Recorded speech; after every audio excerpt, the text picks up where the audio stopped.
Pessoal, tudo bem? Seguinte, é um assunto um tanto quanto urgente relacionado ao IRPF 2026, que eu achei muito importante trazer aqui.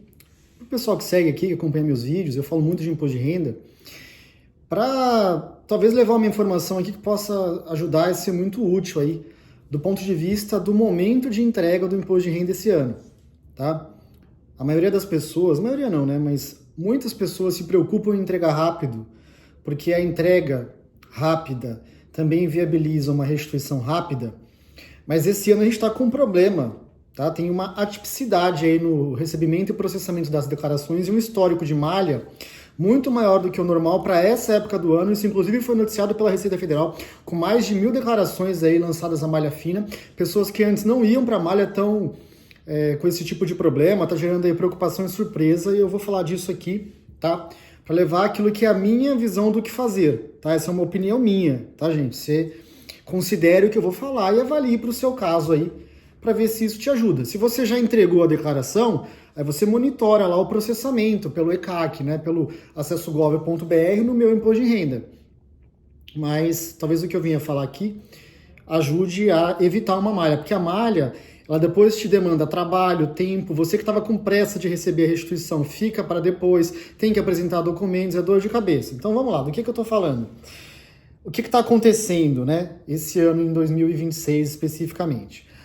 Antigamente, né, até o ano passado, existia a DIRF, que era a Declaração de Imposto Retido na Fonte, uma obrigação acessória entregue pelas empresas que informavam para a Receita Federal toda a folha de salários, retenção de imposto de renda dos funcionários CLT, retenção de imposto de renda de aplicações financeiras, etc. Tudo isso estava na base de dados da DIRF. A DIRF era entregue até fevereiro para que depois, né, o IRPS fosse entregue em maio. Antes era abril, já tem alguns anos que passou a maio.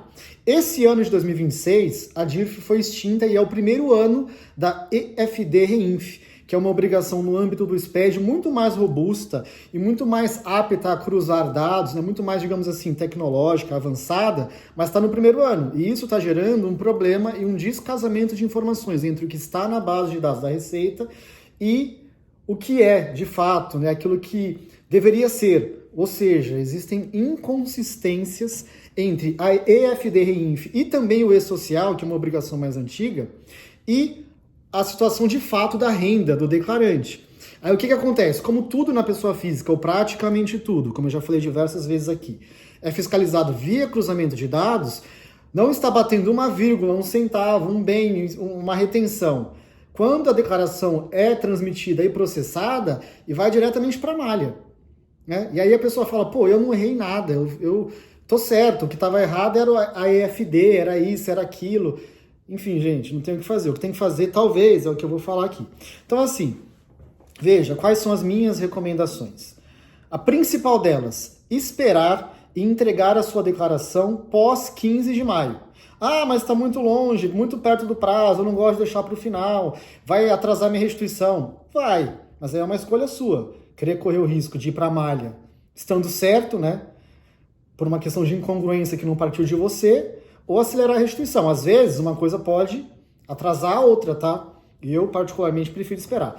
Até mesmo porque eu sempre falo para os meus clientes aqui, eu prefiro que alguém vá na frente, e vocês, que são quem eu atendo, a gente espera para monitorar, ver o que vai acontecer, e a gente traça um plano a partir daquilo que já aconteceu com quem se antecipou, tá? Então, a minha recomendação é, espere 15 de março. Ah, só isso? Não. Dá para fazer mais coisas, dá para ser mais diligente. Então, além disso, baixe a pré-preenchida, para você já conseguir entender o que está lá na base de dados e o que está no seu informe, o que de fato aconteceu. Então você tem que baixar a pré-preenchida e fazer uma análise crítica. Que olha, a pré-preenchida, gente, não é a Receita Federal que preenche. A pré-preenchida é um terceiro que informa a Receita Federal, uma empresa, né, uma fonte pagadora que informa a Receita Federal a respeito de você. A Receita não fica revisando isso nesse próprio ano da entrega. Então alguém falou alguma coisa de você, pode estar certo, pode estar errado. Baixa a pré-preenchida e compare com aquilo que foi efetivamente a sua remuneração no ano, que isso só você tem condições de saber. Para você falar, pô, tá errado o meu informe. E aí se você conseguir avaliar que o seu informe tá errado, né, aquilo que tá na base de dados eu já vi que a pré-preenchida tá errada. Aí você vai na empresa, ou você vai no banco, você vai em quem emitiu o informe e fala, precisa corrigir.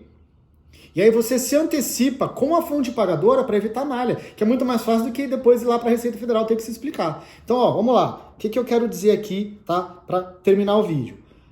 Em resumo, existe um problema em 2026, específico, em razão do fim da DIRF e do início da FDR-INF. O que fazer? Na minha recomendação, espera, pelo menos até 15 de maio. Pode ser até mais. Deixa tudo pronto. Depois você só vai apertar o botão de transmitir. 2. Baixa pré-preenchida e compare com os informes e com aquilo que é a sua situação real. Só você consegue saber. Pô, você vai falar, pô, eu não tinha essa retenção, essa aplicação não tinha, isso aqui tá errado, o meu salário era outro, a retenção. E aí você faz a sua auditoria, não deixa pra Receita fazer lá na malha. Faz a sua, se tiver que alterar alguma coisa, você altera. Se tá tudo certo, bateu tudo com pré-preenchida, com informe, com o que é, aí fica à vontade. Beleza, gente? Fico por aqui, sou o Alexandre, tentei ser rápido e direto ao ponto. Se inscrevam no canal, vou deixar meu WhatsApp aqui para quem quiser falar comigo e eventualmente ter uma assessoria sobre imposto de renda da pessoa física. Um abraço a todos e até mais.